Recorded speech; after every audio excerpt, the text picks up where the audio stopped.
Doctor Mohan Yadav ji की अध्यक्षता में अभी कैबिनेट की बैठक संपन्न हुई है और उसमें कुछ फ्यूचर प्लानिंग भी हुई है, कुछ वर्तमान समय में जो प्रोजेक्ट चल रहे हैं उनकी भी स्वीकृति मिली है। और सबसे बड़ी बात है जो 16वां फाइनेंस कमीशन आ रहा है, 16th फाइनेंस कमीशन। आप सभी जानते हैं कि 5 साल के लिए राज्य सरकार को कितना फाइनेंशियल सपोर्ट केंद्र से मिले। हर राज्य चाहता है कि हमको ज़्यादा से ज़्यादा मिले, तो हम अपनी तैयारी कर रहे हैं। माननीय मुख्यमंत्री जी ने निर्देश दिए सभी विभागों को कि वे अपने अपने विभाग में किस प्रकार 5 साल की प्लानिंग करके और हम 16वें वित्त आयोग के सामने अपनी बात रख सकें और ज़्यादा से ज़्यादा पैसा केंद्र सरकार से राज्यों को मिल सके। अरविंद पनगड़िया इसके अध्यक्ष हैं, देश के माने माने अर्थशास्त्री वो इसकी अध्यक्षता करेंगे, वो यहाँ पर आ रहे हैं। मुझे कहते हुए बहुत गर्व है कि जहाँ हमारे देश के प्रधानमंत्री का एक ध्येय वाक्य रहता है, ज्ञान पर ध्यान, और ज्ञान से उनका तात्पर्य है गरीब, युवा, अन्नदाता, किसान और नारी शक्ति। तो एक ज्ञान से ध्यान पे हमारी सरकार ने शुरुआत प्रारंभ कर दी है। माननीय मुख्यमंत्री जी के निर्देश पर हम युवाओं को एक नई दिशा, उनके कौशल का सही उपयोग, उनकी आर्थिक स्थिति सही हो, उनको गुणवत्ता वाली शिक्षा मिले, अच्छा स्किल डेवलपमेंट हो, इस दिशा में एक समेकित तकनीकी शिक्षा विभाग, कौशल विभाग, कौशल और रोजगार विभाग तथा युवा खेल कल्याण विभाग, तीनों विभाग मिलकर और स्वामी विवेकानंद जयंती पर स्वामी विवेकानंद युवा शक्ति मिशन प्रारंभ करने वाले हैं।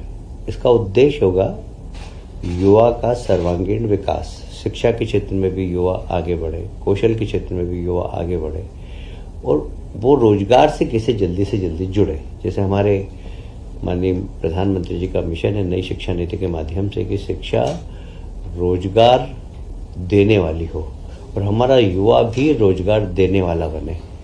तो इसी को ध्यान में रखते हुए स्वामी विवेकानंद युवा शक्ति मिशन प्रारंभ करने वाले हम 12 तारीख को।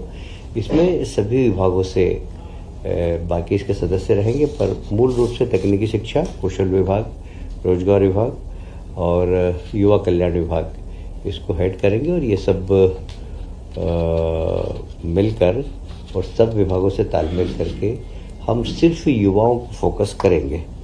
कुल मिलाकर युवाओं का आत्मविश्वास बढ़ाना मध्य प्रदेश के अंदर। देखिए, आज भारत देश का सबसे युवा, दुनिया का सबसे युवा देश कहलाता है। हमारे यहाँ 27% आबादी युवाओं की है और युवाओं को आत्मनिर्भर बनाना, उनकी ऊर्जा का सदुपयोग करना, उसमें मध्य प्रदेश एक मिशन की तरह ले रहा है। मुझे बहुत प्रसन्नता है, माननीय मुख्यमंत्री जी ने इस मिशन को बहुत गंभीरता से लिया और सभी माननीय मंत्रियों से अनुरोध किया कि अपने अपने विभाग में भी हम युवाओं को किस प्रकार जोड़कर रोजगार दे सकें, इसके लिए काम करने के हमें निर्देश दिए हैं। जैसे अब प्रतिस्पर्धा की तैयारी करना, तो तैयारी करने के लिए हमने अनुसूचित जाति और जनजाति के बच्चों के लिए कोचिंग क्लास तो हमने चलाई थी, पर फिर भी कुछ सिलेक्टिव ऐसे गरीब विद्यार्थी हों, चाहे वो अनुसूचित जाति जनजाति के नहीं हो, वे यदि प्रतिस्पर्धा में भाग लेना चाहें और उन्हें कोचिंग की आवश्यकता है तो सरकार वो भी उपलब्ध कराएगी। कुल मिलाकर युवाओं से संवाद बढ़ाना, उनका आत्मविश्वास बढ़ाना, उनकी योग्यता का सदुपयोग करना, उनकी क्षमता बढ़ाना, इसका उद्देश्य है। युवा शक्ति को रचनात्मक दिशा में ले जाना, ये इसका मूल उद्देश्य है। मैं समझता हूँ कि हम इस मिशन के लिए सरकार बिल्कुल जहाँ वित्त की व्यवस्था करना होगी वो वित्त की व्यवस्था भी हम करेंगे। एक और आज महत्वपूर्ण निर्णय लिया, जैसे हमारे देश के प्रधानमंत्री हमेशा कहते हैं कि किसानों की आय दुगनी करना।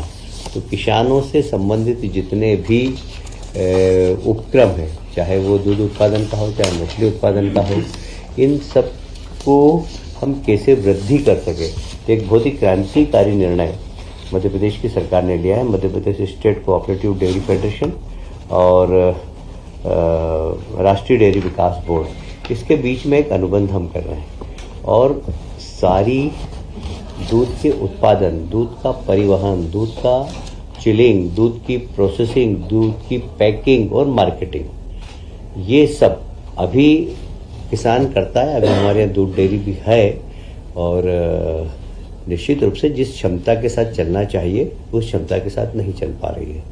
हम फोकस करेंगे इसमें प्रोफेशनल लोगों को भी जोड़कर, कैसे हमारा सांची ब्रांड है वह सारे देश में अपनी पहचान बना सके। इसके लिए हम लोग बहुत डेडिकेटेड रूप से काम करेंगे, क्योंकि यह किसान की आमदनी बढ़ाने का एक बहुत बड़ा उपक्रम हो सकता है। साथ ही युवा लोगों को रोजगार सृजन करने का भी एक बहुत बड़ा अवसर हो सकता है। तो इसमें हम कलेक्शन सेंटर की क्षमता बढ़ाएंगे, कलेक्शन सेंटर की संख्या बढ़ाएंगे, जो पशुधन है वो ठीक नस्ल के किसान खरीदे। किसान को खरीदने के लिए कोऑपरेटिव सेक्टर के माध्यम से हम लोन दिलवाएंगे। प्रत्येक गांव के अंदर, हमारे केंद्रीय सहकारिता मंत्री ने कहा है कि हर गांव के अंदर एक सहकारी समिति होना चाहिए। हमारे यहाँ 53,000 गांव है, सब में सहकारी समिति बने, जिसमें दूध उत्पादन सहकारी समिति भी बने। तो हर गांव के अंदर दूध का उत्पादन हो, अच्छी नस्ल के जानवर पहुँचे, उन जानवरों को खरीदने के लिए कोऑपरेटिव सेक्टर से लोन मिले, उनका दूध समय